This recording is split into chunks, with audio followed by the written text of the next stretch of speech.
பர்த்டேக்கு அவளோட அண்ணா வராங்க. என்ன பண்ண போதோ தெரியல, பார்க்கலாம்.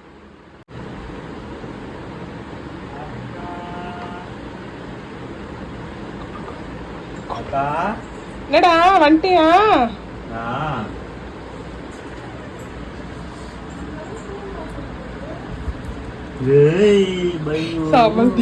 இப்படி குழந்தை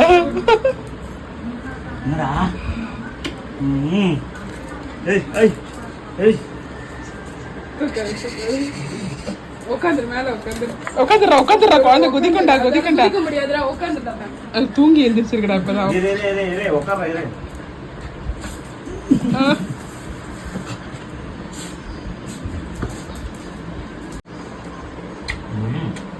சரி சரி ஃபர்ஸ்ட் கூப்பிட்டது கூட கேட்கலடி.